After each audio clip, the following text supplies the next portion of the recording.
ጊዜው አሁን ነው።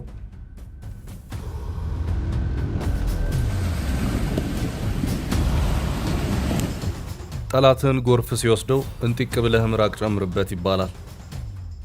ጎርፉ እያዳፋ እንዲወስደው ነው ነገሩ ክፋት ቢመስልም ልክ ሆኖ የሚሰራባቸው አጋጣሚዎች አሉ።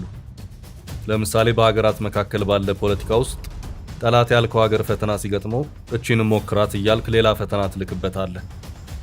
እንቅርታም ሞት ካየህ ጆሮ ደግፍ ትመኝለታለህ። ይሄ ጂኦፖለቲካዊ ምቀኝነት ልክ አይደለም ለማለት ከሞራል ያለፈ ምክንያታዊ መከራከሪያ የለህም።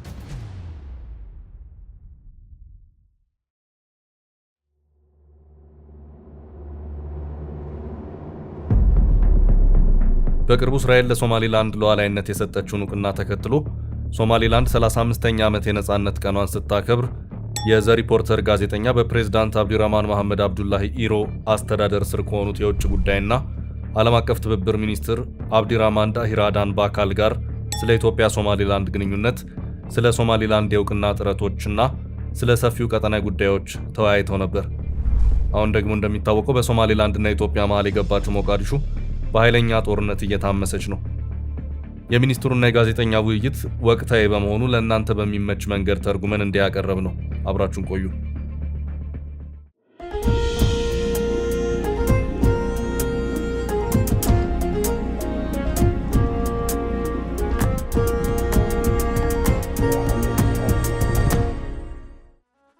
ዘ ሪፖርተር። በኢትዮጵያና በሶማሊላንድ መካከል ያለው ወቅታዊ ዲፕሎማሲያዊ ግንኙነት ምን ይመስላል?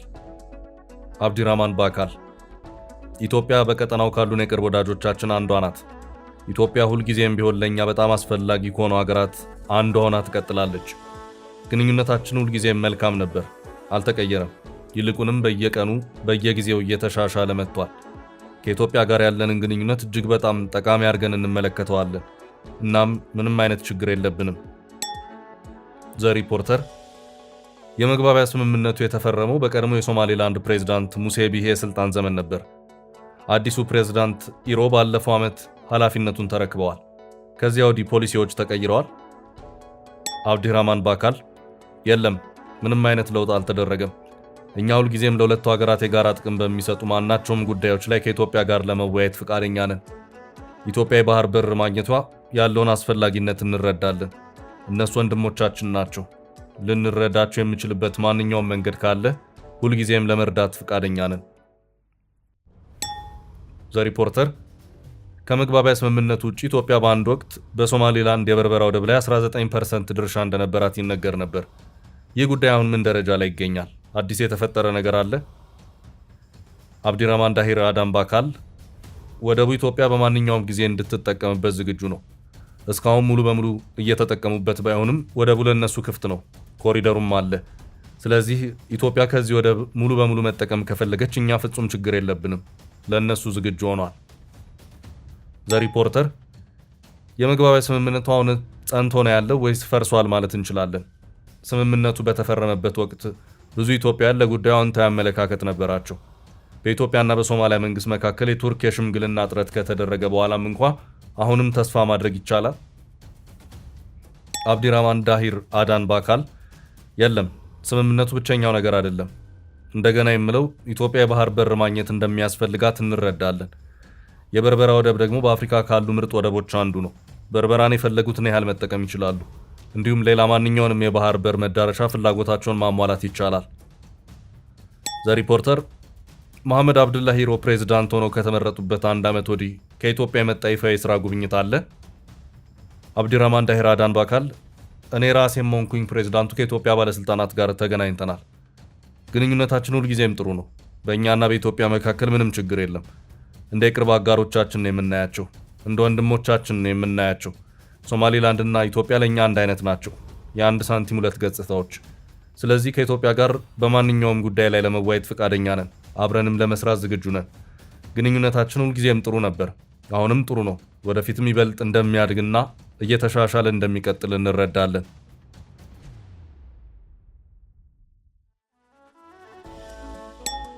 ዘ ሪፖርተር። ሶማሊላንድ ከጎረቤት የምስራቅ አፍሪካ ሀገራት ጋር ሲነጻጸር ሰላማዊ ሀገር ናት። በቅርብ ጊዜ ውስጥ ከሶማሌላንድ ምን እንጠብቃለን? ምናልባት ከኢትዮጵያ ጋር የንግድ ወይም የኢንቨስትመንት እቅዶች አሉ? አዲስ የቀረበ ነገር አለ? አብዲራህማን ዳሂር አዳን ባካል ሶማሊላንድ ኢትዮጵያ ያላት አስተማማኝና እጅግ የተረጋጋ ሀገር ሆና ቆይታለች። ስለዚህ አብሮ መስራት ሁልጊዜም የኢትዮጵያም ሆነ የሶማሌላንድ ፍላጎት እንደሆነ አውቃለሁ። ኢትዮጵያ ከሶማሊያ ጋር የተወሰነ ግንኙነት ሊኖራት እንደሚችል እረዳለሁ። በዚያ ላይ ምንም ችግር የለብንም። ነገር ግን እኔ የማውቀው ነገር ቢኖር በመጨረሻው መስመር ላይ ሶማሊላንድ ሁልጊዜም ኢትዮጵያ ሊኖራት የሚችለው እጅግ አስተማማኝና የተረጋጋ አጋር ሆና ትቀጥላለች። ዘ ሪፖርተር የሶማሌላንድን እውቅና በተመለከተ ሀገሩ ከኢትዮጵያ በኩል አንድ እርምጃ ማየት ትፈልጋለች።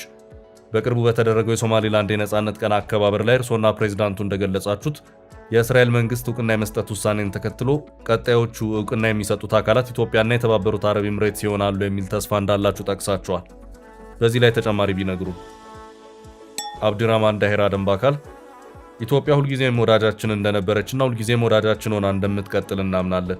እኛ ኢትዮጵያን ለሶማሊላንድ እውቅናውን እንድትሰጥ አንጫናትም። ነገር ግን በአንድ ወቅት ኢትዮጵያ ሶማሊላንድ አስተማማኝና የተረጋጋች አጋር መሆኗን አይታ ውሎ አድሮ እውቅና እንደምትሰጥ እርግጠኛ ነኝ። ዘ ሪፖርተር በአሁኑ ወቅት በሶማሊላንድ ውስጥ ያሉ የኢትዮጵያ ባለሀብቶች አሉ? አብዲራህማን ዳሂር አዳን ባካል ከኢትዮጵያ ነጋዴዎች ወደ ሶማሌላንድ ይመጣሉ። በጣም ፍላጎት አላቸው። ነገር ግን በአሁኑ ወቅት ትልቅ የሚባል ኢንቨስትመንት የለም። በርካታ የኢትዮጵያ ግለሰቦች በኮንስትራክሽን እና በሌሎችም የንግድ ስራዎች ላይ ለመሰማራት እዚህ ሲመጡ አይተናል። ይህም ኢንቨስት ለማድረግ ከፍተኛ ፍላጎት እንዳላቸው ያሳየናል። ዘ ሪፖርተር በሶማሌላንድ መሬት ላይ ሰፈረ ኢትዮጵያ ወይም ሌላ ማንኛውም የውጭ ሀገር ወታደራዊ ኃይል አለ? አብዲራህማን ዳሂር አዳን ባካል ምንም አይነት የውጭ ኃይል ኖሮ አያውቅም፣ ወደፊትም አይኖርም። እንደምታውቀውም ከኢትዮጵያ ጋር ያለን ረጅሙ የጋራ ድንበር ኢትዮጵያ ከማናቸውም ጎረቤት ሀገሮች ካሏት ድንበሮች ሁሉ እጅግ አስተማማኙና ሰላማዊው ድንበር ነው። በድንበሩ ላይ ሶማሌላንድ ወታደራዊ መገኘት እንኳን የለም። በድንበራችን ላይ ኢትዮጵያ ጦርም የለም። ድንበራችን እጅግ ደህንነቱ የተጠበቀ ነው። በመሬታችን ላይ ምንም አይነት የውጭ ኃይሎች የሉም። እኛ ይህንን ሀገር በህግና በስርዓት ነው የገነባ ነው። የእርስ በእርስ መታረቅ ሂደቱን ከባዶ ጀምረን ተቋማት አቋቁመን ዴሞክራሲንም መሰረትን። ይህንን ያደረግነው ከኢትዮጵያ በስተቀር የማንንም እርዳታ ሳናገኝ ነው። ኢትዮጵያ ሁልጊዜም ከጎናችን ነበረች። ያለ ኢትዮጵያ እርዳታ ይህን ልናደርገው አንችልም ነበር። ዘ ሪፖርተር የህዝብ ለህዝብ ግንኙነት የዲፕሎማሲ ዋና ማዕከል ነው። በሁለቱ ሀገራት መካከል ያለውን የህዝብ ለህዝብ ግንኙነት እንዴት ይገልጹታል? አብዲራህማን ዳሂር አዳን ባካል የሶማሌላንድ ዜጋ ሆነክ ወደ ኢትዮጵያ መሄድ ልክ ወደ ቤትህ እንደመግባት ነው። ለኢትዮጵያውያንም ወደዚህ መምጣት እንዲሁ ነው። ምንም ልዩነት የለም። በነፃነት እንጓዛለን። ፍጹም ምንም ችግር የለም። ይህ ግንኙነት ማደጉን ይቀጥላል። እኛ የሚያስፈልገን በጋራ ይበልጥ መስራት ብቻ ነው። እኛ ለኢትዮጵያ ልናደርግ የምንችለው ብዙ ነገር አለ። እነሱም ለእኛ ሊያደርጉልን የሚችሉት ብዙ ነገር አለ። ልናደርገው የምንችለው የትብብር መጠን ወሰን የለውም፣ ገደብ የለውም። በአንድ ወቅት ትብብራችንን በከፍተኛ ደረጃ እንጠቀምበታለን። እናም ያ በቅርቡ እንደሚሆን ተስፋ እናደርጋለን። ዘ ሪፖርተር የሶማሌላንድ ህዝብ ለኢትዮጵያውያን ያለው አመለካከት ምንድን ነው? የሶማሌላንድ ህዝብ ለኢትዮጵያ ስላለው እይታ የታዘቡት ነገር አለ? አብዲራህማን ዳሂር አዳን ባካል የሶማሌላንድ ህዝብ ኢትዮጵያውያንን እንደ ወንድሞቻቸው ነው የሚያዩዋቸው። በተመሳሳይ ሁኔታ ኢትዮጵያውያንም የሶማሌላንድ ሰዎችን እንደ ወንድሞቻቸው ያዩዋቸዋል። እንደ ሁለት የተለያየ ሀገር አድርጎ አይመለከቱትም። እርስ በእርስ የሚደጋገፍ የጋራ መከባበር አለ። ዘ ሪፖርተር የእስራኤልን እውቅና በመከተል የተባበሩት አረብ ኤምሬትስና አሜሪካ ቀጥለው እውቅና ይሰጣሉ የሚሉ ግምቶች እያደጉ መጥተዋል። አንዳንዶች ኢትዮጵያም ትከተላለች ይላሉ። ከኢትዮጵያ ጨምሮ በተባበሩት መንግስታት ድርጅት አባል ሀገራት መንግስታት ጋር ስለ እውቅና ጉዳይ በአሁኑ ወቅት የሚደረጉ ንግግሮች አሉ? አብዲራህማን ዳሂር አዳን ባካል ኢትዮጵያና የተባበሩት አረብ ኤምሬትስ ለሶማሌላንድ የቅርብ አጋሮች ናቸው። አብረናቸው የምንሰራቸው ሌሎች በርካታ ወዳጆችም አሉ። እነዚያ ወዳጆቻችን መጥተው አሁን ይሁን ወይም ቆይተው እውቅና እንደሚሰጡን ተስፋ እናደርጋለን። አንዳንዶቹ አሁን ለሶማሌላንድ እውቅና ሊሰጡ ይችላሉ። አንዳንዶቹ ደግሞ ቆይተው ሊያደርጉት ይችላሉ። ነገር ግን ለእያንዳንዱ ሀገር መቼ ማድረግ እንደሚገባቸው ውሳኔ የራሳቸው ነው። ስለዚህ ቀደም ሲል እንደገለጽኩት ኢትዮጵያ የቅርብ ወዳጃችን ናት። እኛም እውቅና እንድትሰጥ በፍጹም አንገፋፋትም፣ ጊዜ እንሰጣቸዋለን። ኢትዮጵያ በአንድ ወቅት ሰላማዊና አብሮ በመስራትና በመተባበር ብዙ ልታበረክት የምትችል ለሁለቱም ሀገራት ጥቅም የምትሰጥ አስተማማኝ ሀገር መኖሯን ትረዳለች ብዬ ተስፋ አደርጋለሁ። ዘ ሪፖርተር የሶማሌላንድ አሁን ከሶማሊያ ጋር ያላትን ግንኙነት እንዴት ይገልጹታል? በተለይም በቀጠናዊ መረጋጋት ላይ ካለው ተጽዕኖ አንጻር። አብዲራማን ዳሂር አዳን ባካል የሶማሊላንድ ህጋዊ መብት በጣም ግልጽ ነው። ልክ እንደ ጥቁርና ነጭ ፍንትው ያለ ነው። ሊመለከተው ለሚፈልግ ማንኛውም ሰው ጉዳዩ ግልጽና የማያሻማ ነው። ለሶማሊላንድ ልክ እንደ ማንኛውም ሌላ የአፍሪካ ሀገር ነፃነቷን ያገኘች ሀገር ነበረች። ነፃነታቸውን ካገኙ በኋላ እያንዳንዱ የአፍሪካ ሀገር አውሮፓውያን ያሰመሩትን ድንበር ጠብቀው ቆይተዋል። ስለዚህ ሶማሊላንድ ግልጽ ድንበር ያላት ሉዓላዊት ሀገር ናት። ሶማሊላንድ በራሷ ፍቃድ ነበር ከሶማሊያ ጋር የተዋሃደችው። ያ ውህደት ህገ መንግስታዊ አልነበረም፣ አስገዳጅ ህግ አልነበረውም፣ ፍትሃዊ አልነበረም። በመጨረሻም ከሽፏል። እዚህ ላይ ልንረዳው የሚገባን ነገር ቢኖር ሶማሊላንድ ገንጣይ አይደለችም። እኛ የምንጠይቀው ነፃነታችንን ብቻ ነው። ልክ እንደ ማንኛውም የአፍሪካ ሀገር ያገኘነውን ሉዓላዊነት ነው የምንጠብቀው። ህጋዊ መብታችን ነው። እውር ካልሆኑ በስተቀር ጉዳዩ ግልጽ ነው። እኛ ገንጣዮች አይደለንም። አዎ በፍቃደኝነት ለመዋሃድ ሞክረን ነበር። ምንም አይነት ስምምነት አልነበረም። ህገ መንግስት አልነበረም። የጸደቀ ምንም ነገር አልነበረም። ያ ውህደት ፈርሷል። እናም እንደምታውቀው ባለፉት 35 ዓመታት ዓለም አቀፉ ማህበረሰብና የአፍሪካ ህብረት በሶማሊያ ውስጥ ውጤታማ መንግስት ለመገንባት ሲሞክሩ ቆይተዋል። እንዳለመታደል ሆኖ ጥረቶቹ በእያንዳንዱ ጊዜ ከሽፈዋል። እንደምታውቀው ለሁሉም ጎረቤት ሀገራት ኢትዮጵያን ጨምሮ ስጋት የሆኑ ሽብርተኞች እዚያ አሉ። የአፍሪካ ህብረት ኃይሎች አሉ፣ የአሜሪካ ኃይሎች አሉ። ይህ ሁሉ ለ35 ዓመታት መንግስት ከመንግስት እየተቀያየረ ቢሞከርም በእያንዳንዱ ጊዜ ከሽፈዋል። ወደፊትም መክሸፉን ይቀጥላል። ስለዚህ የአፍሪካ ህብረትና የጎረቤት ሀገሮቻችን እውነታውን የሚጋፈጡበት ጊዜ አሁን ነው። እውነታው ግን በምስራቅ አፍሪካ እጅግ የተረጋጋች ሰላም ወዳድና እጅግ አስተማማኝ የሆነችውን ሀገር ሶማሊላንድን ቸል አትበሉ፣ አትደብቋት። የረጅም ጊዜ ስኬት ለሌላቸው ሀገራት ጊዜና ጉልበት ከማባከን ይልቅ ምስራቅ አፍሪካውያንን ጨምሮ ሁሉም የአፍሪካ ሀገራት ከሶማሊላንድ ጋር አብረው የሚሰሩበት ጊዜ አሁን ነው። እነሱ ሶማሊላንድ ታስፈልጋቸዋለች፣ እኛም እነሱን እንፈልጋቸዋለን። ከሶማሊላንድ ጋር በመተባበር የምስራቅ አፍሪካ ሀገራት በሙሉ ተጠቃሚ መሆን ይችላሉ። ዘ ሪፖርተር በአሁኑ ወቅት በኢትዮጵያና በሶማሊላንድ መካከል ንቁ የሆነ ወታደራዊ ትብብር አለ። አብዲራማን ዳሂር አዳን ባካል ኢትዮጵያ ካሉን ምርጥ አጋሮች አንዷ ናት። እኛ ብቻችንን ልናደርገው አንችልም። ያለ ኢትዮጵያ እርዳታ ልንኖር አንችልም ነበር። ኢትዮጵያ ሁልጊዜም ለእኛ ከጎናችን ነበረች። አሁንም ከጎናችን ናት። ወደፊትም ከጎናችን ትሆናለች። ነገር ግን ያንን ትብብር በሁሉም ዘርፎች ወደ ከፍተኛው ደረጃ የምናደርስበት ጊዜ አሁን ነው። በሶማሊላንድ በሚደረግ ትብብር ተጠቃሚ ሊሆኑ የሚችሉ ብዙ ኢትዮጵያውያን አሉ።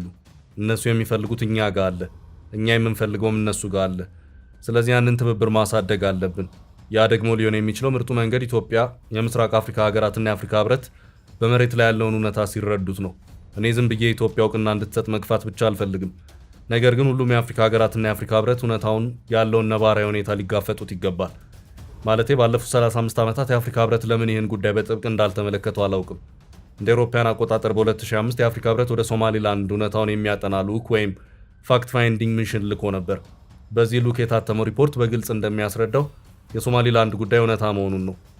መገንጠል አለመሆኑንና ጉዳዩን በዚያው መሰረት ሊታይ የሚገባው መሆኑን ነው።